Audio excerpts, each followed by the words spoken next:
Welcome to the Essential Self-Care Podcast, a show for those of us who are, let's face it, too busy for self-care. Each week, we bring you real-life stories and expert insights to help you create a kinder, more compassionate relationship with yourself. I'm your host, Dr. Sheetal Ajmani, a physician with over 2 decades of experience blending Eastern and Western well-being practices.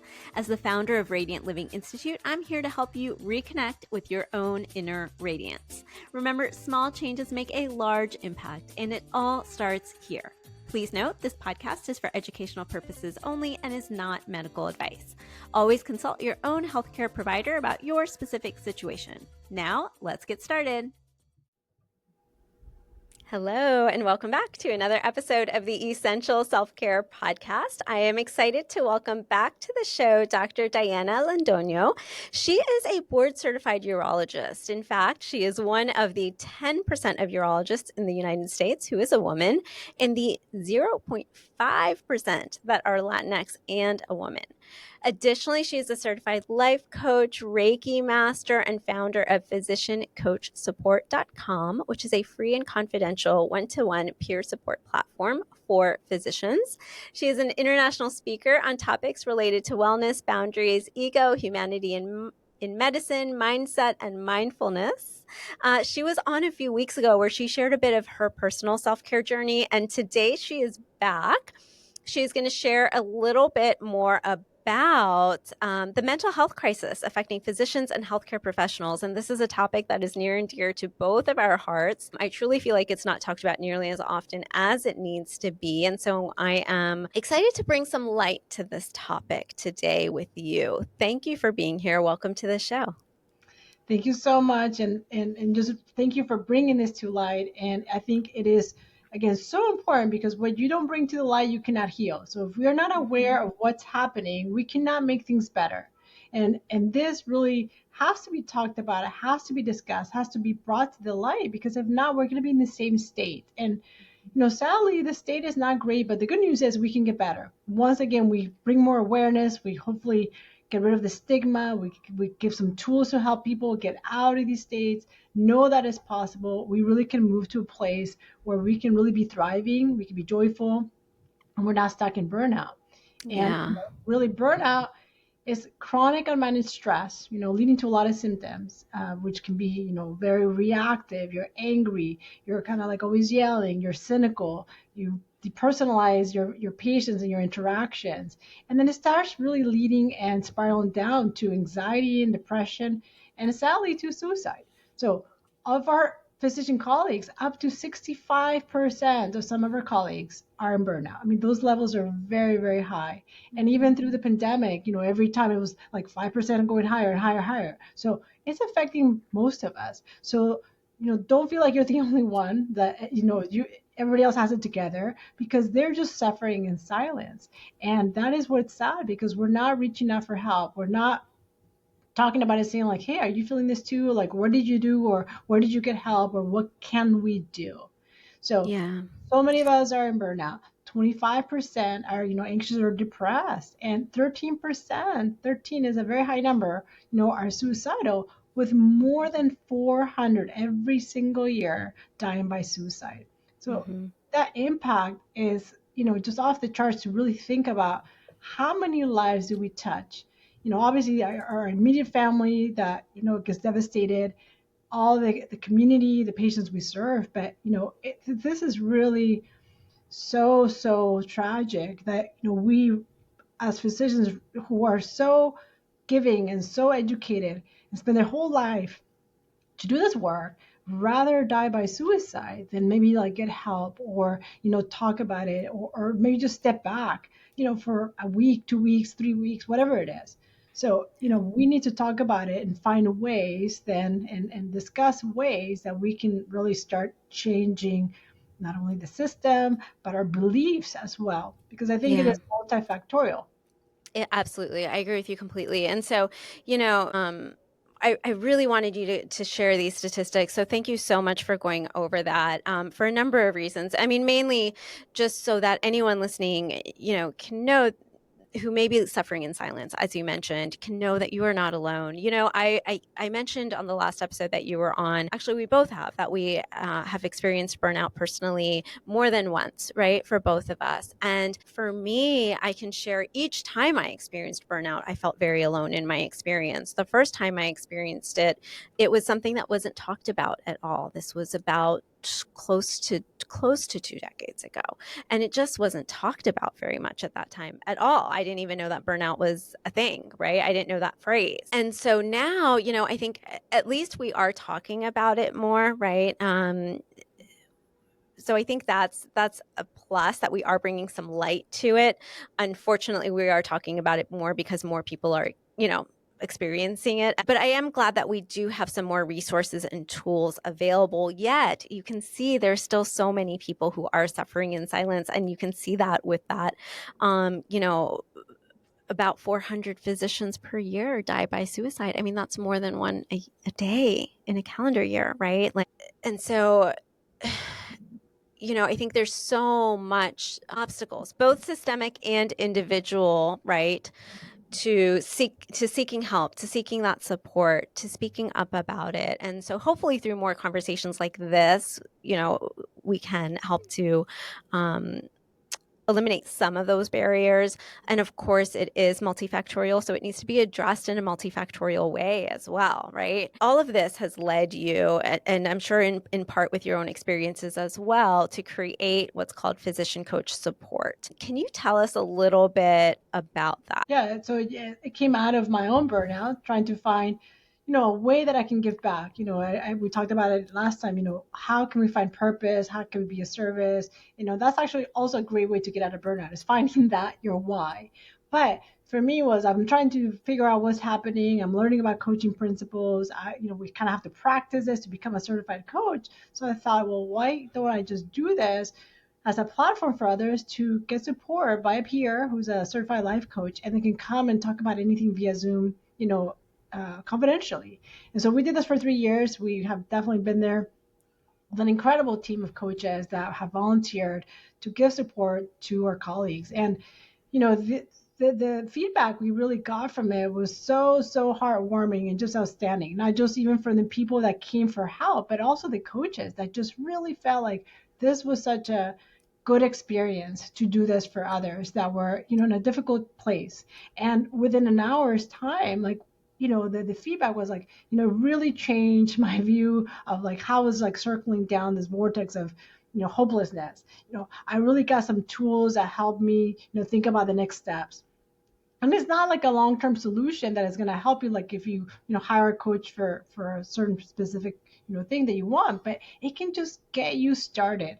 And I think you can't underestimate the power of small things. Just like Gandhi said, like a mosquito, right? Like if you're gonna sleep with a mosquito, you think it's small, but sleep without a net, with mosquitoes, you're gonna know the power of them.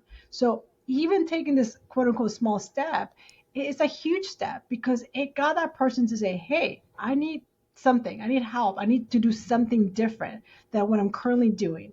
And that can definitely lead to the next step and the next step. And maybe some people realize, oh my gosh, I don't need a coach, I need a therapist. And that's very true. And people said that to us. And I said, well, yeah, like that's the next step for sure. And it's not one or the other. Sometimes you need a coach and a therapist and spiritual leader and friends and family, all the support. So, small steps of just changing that mindset of like, I deserve help, I need help. You're never going to regret getting help. Never, never, never. And so when you take that step, I think that's monumental. It really, really is. So, we've been there for 3 years. We're pivoting now. We are sort of making it a directory to find, really good vetted coaches that people are ready to say, okay, where do I find a coach for, prior practice, how to pivot? Where do I find a coach for, sexuality or sensuality, or just for general life coaching? And so we're trying to just get the best people, be in our directory, so when you're ready, you come and you find people that can really help you get from A to Z. So we are definitely pivoting. Like I said, we've been there for 3 years, and we're trying to find best ways to serve our colleagues and just really help. And so we're there, and it's really important because we got to take a step to do something differently. Yeah, absolutely. Thank you so much for creating this platform, for bringing so many people together, for creating this space where people can reach out in, you know, confidential spaces to speak with peers. I think that in itself can be really helpful. Again, just to know that you're not alone, right? And I think there is great comfort that can be found in seeking that support through peers as well. Before we go on, I'm excited to share something that could really make a positive impact on your life. Do you feel like you've lost touch with your true self? Reclaim Your Radiance is Radiant Living Institute's signature coaching program designed to help you reclaim your worth, renew your energy, and restore your happiness in your life, career, and relationships. This 6-module program has already helped countless women regain control of their lives. Whether by setting boundaries in challenging relationships, finding strength through life transitions like divorce, pivoting in their careers, or rediscovering their purpose as they embrace new chapters of their life. Start your journey today and begin living authentically, unapologetically, and radiantly once again. Head over to radiantlivinginstitute.com/reclaim-your-radiance to get started. I hope you found that helpful, and if you're ready to explore this more, check out the link in the show notes. Now, let's jump back into today's episode. Well, I know, for me, as I had mentioned, I felt very alone each time that I experienced burnout. And it was, the first time, like I said, was close to 2 decades ago. The most recent time was just 2 years ago. And so, and each time I have felt very alone in that experience, but actually looking at some of these statistics helped me realize that I'm not alone. And sometimes it can be hard because sometimes people are just suffering in silence as well. And so sometimes you're going to work and it can feel like you're the only one experiencing this, but really knowing that you're not. And this is why so many of us from our own personal experiences have created various platforms to offer support, because we don't want our colleagues to be suffering in silence. And so we want to provide that support. And then I wanted to also emphasize what you said of kind of taking that first small step to asking for help, for seeking support. And I also want to emphasize that taking that first small step is also very courageous. Like, it can feel very difficult and it does take a lot of courage. And so anyone who is thinking about taking that step to seek support, or who has already, I just want to, commend you for that. Like, it does take quite a bit of courage.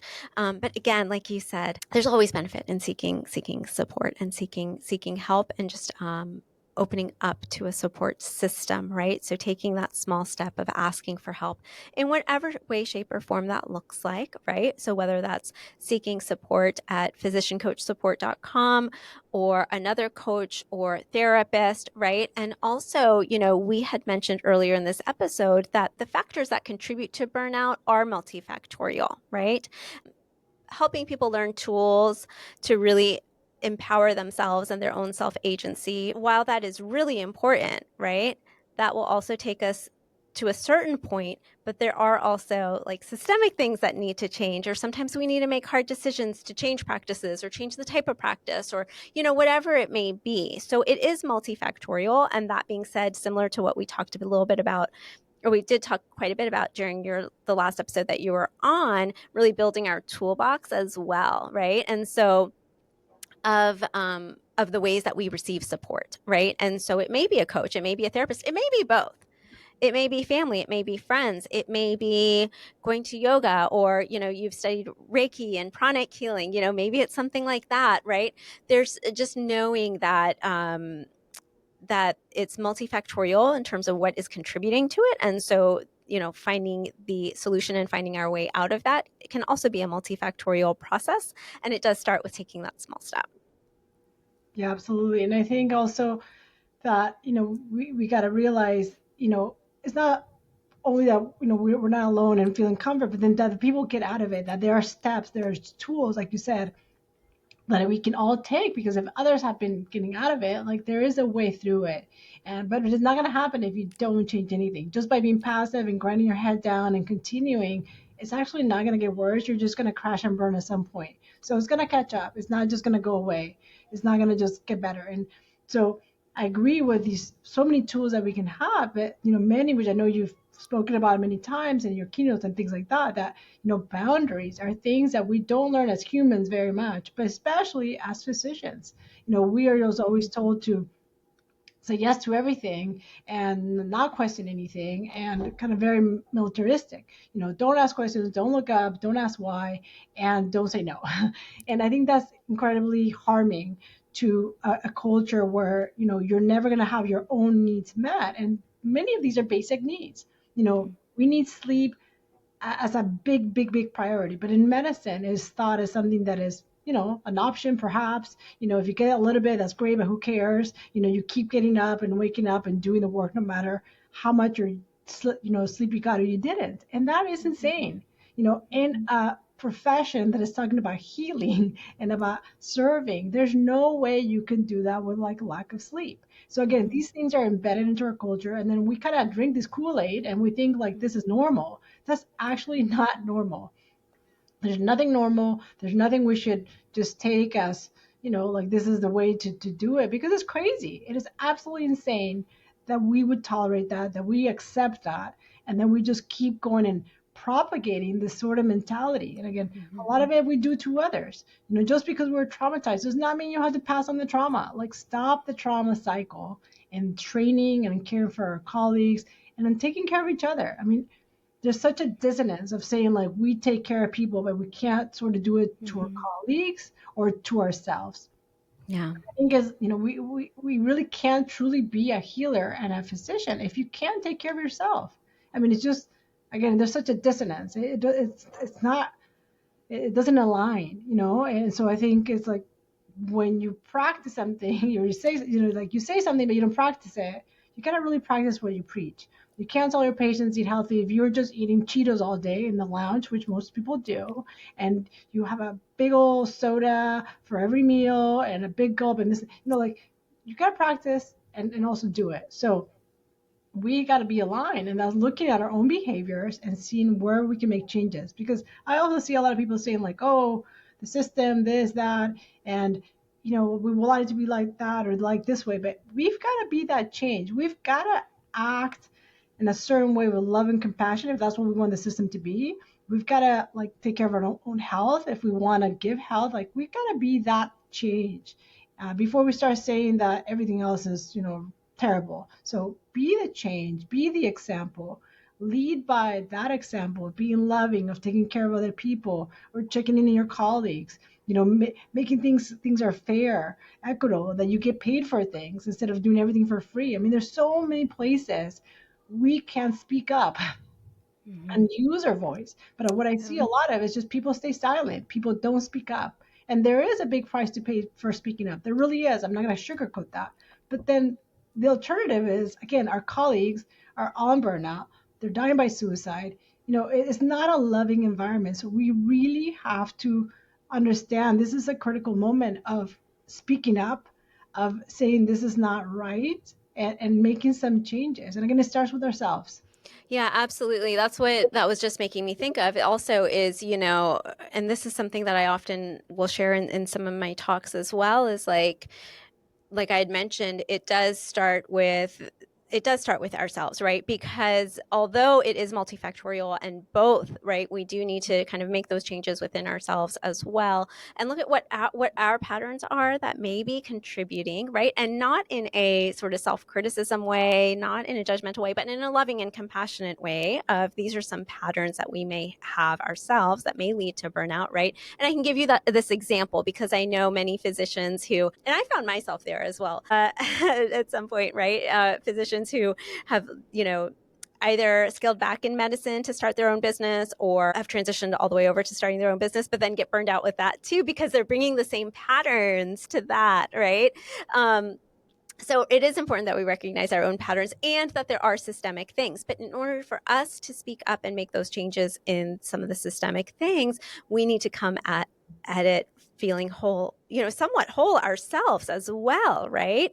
And tapping into that love and compassion for ourselves and our colleagues, and to start to pour into ourselves as well, as much as we're pouring into, our patients and our staff, pouring into ourselves as well as a starting point, as opposed to sort of the if I get to it on my list at the end of the day, which we never do when we kind of prioritize it in that way. But realizing that they both go hand in hand, and the starting place for that is healing ourselves on that journey. So thank you again for being here and sharing a bit from your own experiences, as well as the work that you've been doing with physician coach support. For anyone who's listening, where can they learn more about this work that you're doing, and to get support? I know you're pivoting a little bit in terms of the ways that physician coach support is going to look, but it is still going to exist and be there as a source of support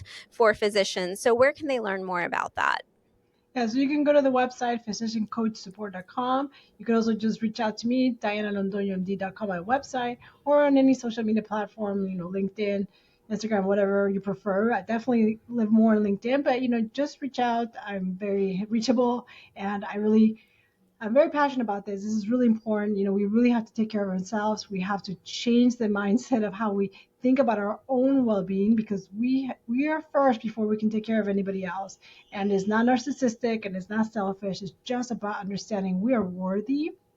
We're worthy of self-care. We are worthy to be happy, joyful, healthy, whether it's physically, mentally, spiritually. Anyway, it all goes together. So you can't neglect one and the other one's going to be okay. It has to be all together as a mindset that these things are important. So again, coaches can definitely help with prioritizing this, giving you tools, and getting you from A to Z. That is one way, but there's many, many ways to get there. And again, there's resources there, but again, look at the website, check us out, and then we can definitely go from there. Yeah, absolutely. Thank you so much for sharing that. And I will, of course, include that link in the show notes.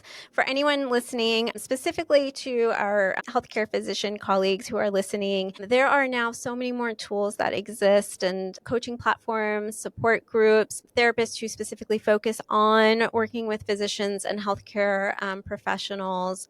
So please know that there is support out there. Please know that you are not alone, and you don't need to go through this alone. And I will also include the link to the mental health crisis hotline in the show notes as well.